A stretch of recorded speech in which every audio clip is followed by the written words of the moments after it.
자, 공부하겠습니다. 화면 공유. 자, 여러분, 여기까지가 이제 시험 범위다라고 생각을 하시면 되고요. 조선 후기의 생활의 변화 공부를 해보도록 하겠습니다. 네. 일단 기본적으로 어쨌든 이제 남녀가 가족 관계를 만들어 가고 그 과정에서 과거와 현재의 관념이 매우 다릅니다. 그 부분을 여러분이 잘 아셔야 되고요. 그 관념이 그대로 유지됐던 것도 아니고 특정 시기에 굉장히 변모하고 그걸 우리가 전통으로 오해해 왔던 부분들이 있거든요. 그래서 그 부분을 한번 이해를 해보도록 하겠습니다. 자, 남성 위의 사회가 됐었던 이유는이라고 선생님이 지금 질문을 던지고 있습니다. 그래서 예전에 우리 안녕하세요라는 프로그램에서 이분이 굉장히 이제 가부장적인 면모로 이제 등장했던 분이에요. 자세히 이야기하기 좀 어렵고. 네, 여러분, 일단 먼저 이제 친형제라는 것부터 좀 알아보도록 하겠습니다. 친형제가 이제 뭐냐면, 음, 친히 마주한다라는 뜻을 가지고 있어요. 친히 마주한다. 그래서 여러분 지금 보시면 신랑 신부가 있죠. 신랑 신부가 지금 도리도리 하고 있고요. 네, 기분이 굉장히 좋아 보이고 쑥스러워하죠. 네, 직접 신랑이 신부 집에 가서 아내를 맞습니다. 그 다음에 그 아내를 데리고 다시 아내 입장에서는 시댁, 신랑 입장에서는 본가로 돌아가게 되죠.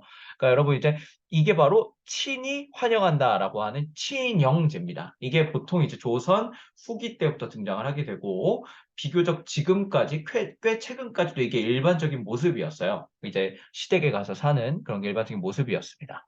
네, 시청자 시시대 따로 돼 있고 당시 모습이죠. 그럼 이제 좀 특징이 뭐가 있어요? 네. 네, 네, 이렇게 계시고, 그다음에, 네, 굉장히 좀 가문이, 호랑이 가족까지 있는 거, 호피까지 있는 거 보니까 굉장히 가문이 훌륭한 가문이었다라는 걸 우리가 느낄 수 있어요. 그런데, 과연 저 친형제가 과연 일반적인 모습이었냐라고 하면, 조선시대 내내 일반적인 모습이었냐 하면, 아닙니다. 여러분, 혹시 여기 가보신 적 있습니까? 네, 여기가 어디냐면, 이분들이 사시던 거예요. 누구예요? 네, 여러분이 좋아하는 거죠. 5,000원. 네, 율곡이 여러분이 아주 그냥 좋아 죽죠? 네. 그다음에 여러분 오른쪽에 계시는 분은 우리 신사입니다. 신사입니다. 네, 여기가 그럼 어디냐면요. 바로 강릉의 오죽헌이라는 곳입니다. 오죽헌. 네, 가시면 이런 아름다운 배경에 이런 아름다운 건축물이 있습니다. 근데 여기에 주인이 그래서 누구냐? 선생님, 율곡이란 거 보니까 율곡이 집인가 봐요. 라고 이야기를 하지만 아닙니다. 그리고 율곡이 집이 아니라 신사임당의 아버지 집. 그러니까 신사임당의 처가 율곡이 입장에서 외갓집입니다. 근데 여러분, 우리 율곡이 하면 보통 오죽헌을 떠올리거든요. 왜냐면 율곡도 여기서 살았고, 율곡의 아버지도 이곳에 살았습니다. 그리고 율곡은 여러분 임진왜란 전에 살아셨던 분이세요. 그 결과적으로 봤을 때, 조선 전기만 해도 시대계가 사는 게 아니라 처가살이라는 모습이 꽤 있었다. 그리고 율곡 같은 꽤 뼈대 있는 양반조차도 그런 모습을 보였다라는 걸 우리가 확인할 수 있습니다. 그리고 무엇보다도 여러분 한번 기억해 보세요. 여러분 율곡 아빠가 누군지 압니까? 몰라. 근데 엄마는 알잖아. 예. 조선 전기만 해도 조금 더 모계 쪽을 강조하는 입장이 있었다라는 걸 여기서 우리가 확인해 볼 수 있는 겁니다. 물론 워낙 신사임당 이 사람이 굉장히 뛰어났던 면모가 있기도 하지만요. 네. 근데 여러분, 이제 이런 모습이 왜 나타나냐. 이게 또 생각해보면 이제 외국인 며느리들이 이제 하는 얘기인데, 재산은 상속의 다른 말이다라고 선생님이 말을 해놨습니다. 그러니까 여러분 이제 그 얘기를 해요. 우리 옛날만 해도 어떻게 했습니까, 제사를? 원래 이제 고려시대 때, 그다음에 조선 전기까지만 해도 제사를 어떻게 하냐면, 균분했어요, 균분. 균분은 두 가지 의미가 있어요. 제사를 돌아가면서 했습니다. 남녀 상관 안 했어요. 남녀, 형제가 돌아가면서 했고요. 형제, 자매가 돌아가면서 했고, 똑같이 그래서 재산도 상속을 합니다. 근데 여러분 어느 시기가 되면요. 조선 후기가 되면요. 장자한테 재산을 다 몰아주고요. 재산을 다 하니까 장자한테 뭣도 줘야 돼?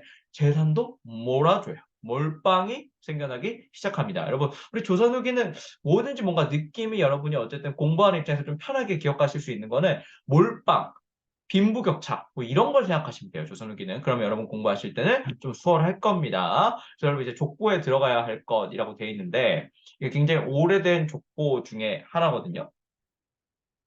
여기 보시면 어떤 걸 확인할 수 있냐면 조선 전기만 해도 지금 여러분 그 남자 같은 경우는요. 남자의 외가 남자 그러니까 장자, 뭐 차자, 그다음에 뭐 막내까지 쭉 들어가는 것뿐만 아니라 사위도 들어갔고요. 그다음에 외갓집 자손도 들어갔습니다. 근데 어느 순간부터 다 빠져버리죠. 그래서 친자 계통의 직계 또는 반계만 족보에 포함되는 그런 문제가 등장하게 된다라는 거 확인해 볼 수 있고, 여러분 사랑치 않체 예전에 선생님이 말씀드려본 적이 있는데 조선의 이런 기본적인 가옥 구조에서도 우리가 확인해 볼 수 있거든요. 보시면 사랑치 어디 있습니까? 앞에 당당하게 있습니다. 대문 들어오면 바로 들어갈 수 있어요. 네, 이걸 통해서 조선에서는 남자가 뭔가 집안의 주인으로서 그런 위세를 보였고 외부와 소통할 수 있는 거는 남자가 조금 더 독점하는 모습을 보였다는 걸 확인할 수 있습니다. 반대로 여자가 있는 안채는 깊숙이 있어요. 치간 옆에 있죠. 네, 이 구조만 봐도 여자는 외부인과 접촉하기가 쉽지가 않았다. 그리고 여러분 지금으로 치자면 희작 같은 걸 여자들이 들고 다녔잖아요. 그리고 직관이 근처에 있다는 거 확인할 수 있고 이건 뭔가요? 네, 여러분 조선시대 때 제사 지내죠? 사당 여기 있습니다. 네, 그리고 대문이 여기 있다라는 거 우리가 확인해 볼 수 있고 자, 여러분 우리가 왜 성리학 같은 경우 이런 이야기를 계속해요. 음과 양이 있다. 뭐 사주팔자도 그렇지만 음에는 여자도 있고 뭐 양에는 뭐 남자도 있다. 이런 이야기를 성리학에서 계속합니다. 네, 뭐 이런 것들. 그래서 이런 면모들이 계속 이제 발휘가 되면서 남녀 차별이 있었고, 당시만 해도 이제 중국을 계승한 우리 소중화 의식을 가지면서 우리나라가 이런 남녀 차별이 강화되는 모습으로 간 게 아닌가. 왜냐하면 조선 후기 때 이 청나라가 등장하고 이러면서 우리가 더더욱 좀 이런 모습으로 이어지게 되죠. 그럼 오늘날 어때요? 네, 그렇죠. 네. 경제권은 여자가 틀어지고 있고 남자들이 많이 왜소해진 모습입니다. 아직까지는 분명히 조금 더 동등해지어야 되는 입장에 있다라고 생각하는 게 이제 선생님의 개인적인 입장이에요. 예. 하여튼 조금 더 이제 여성이 좀 더 많은 기회를 부여받고 해서 남자와 동등한 역할로 더욱더 사회에서도 진출을 활발하게 했으면 하는 모습입니다. 대표적인 예가 오늘날 있죠. 여러분 이거 혹시 차 뭔지 알아요? 쉐보레 GM이죠. 미국에 있는 최대 자동차 회사인데 여기 보통 자동차 하면 뭔가 거친 그런 느낌이 있어요. 뭔가 노동자들도 많고 거친 그런 느낌, 노조도 있고 그러다 보니까 근데 여기 CEO가 바로 이분이죠. 네, 바로 이게 여성분이시고 네, 앞으로 이런 걸 봤을 때 점점 여성이 많은 역할을 할 수 있는 사회로 이어질 것 같다라는 게 이제 선생님의 생각입니다.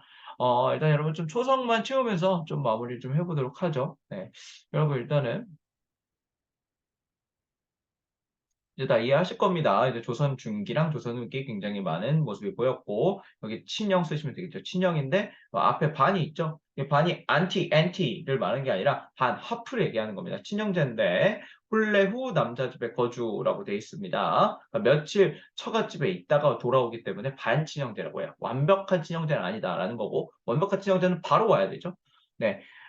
지금 이런 모습들이 있다라는 건 여러분이 그냥 보시면 이해를 할 겁니다. 그리고 여러분이 워낙 이제 대를 중시하는 게 중요하기 때문에 양자제라는 게 이때 본격적으로 생겨요. 그전에는 외갓집으로 가도 되고 사위한테 가도 돼요. 그러니까 양자가 안 필요했는데 이 양자가 생겼다라고 생각하시면 되고 남녀교를 강조하는 모습들이 이렇게 등장을 했다. 그래서 일부러 당시 사또 지방의 이제 수령들이 일부러 정절과 이런 걸 강요하는 모습을 보이기도 합니다. 왜냐하면 이렇게 하면 그 수령이 표창을 받으니까. 그래서 이제 조선 후기 이제 향초사의 변화 이제 가볍게 보시면 네, 분홍층이 많아지고요. 네, 향리와 서리 이런 사람들의 역할이 세집니다. 향리와 서리 이런 사람들 중간에 있는 중인과 비슷한 계층들의 힘이 세진다라는 걸 봤고 같은 성씨끼리 동족마을 형성하고 문주의 결속 유지로 대응을 한다고 돼 있는데 기존의 양반계층의 힘이 약해지고 중인이나 상민들 힘이 세지잖아요. 그러니까 지방에 사는 힘없는 양반들은 지들끼리 이제 모여서 살면서 동족마을을 형성하고 문중의 결속을 하려고 노력을 한 것이죠. 일종의 어떻게 보면 최후의 보루 같은 거죠. 그 이제 농민들이 단체로 농사를 짓는 두레 같은 것도 활성화된다라는 걸 우리가 확인해 볼 수 있습니다. 옆에 여러분 이 부분은 내 다음 영상에서 확인하시면 되고 이 부분도 한번 여러분 꼭 읽어보십시오. 이 부분. 네, 이 부분은 꼭 읽어보세요. 이 부분. 네, 이 부분 꼭 읽어보시고 이 표현도 잘 기억해 두시기 바랍니다. 여기까지 하겠습니다. 안녕!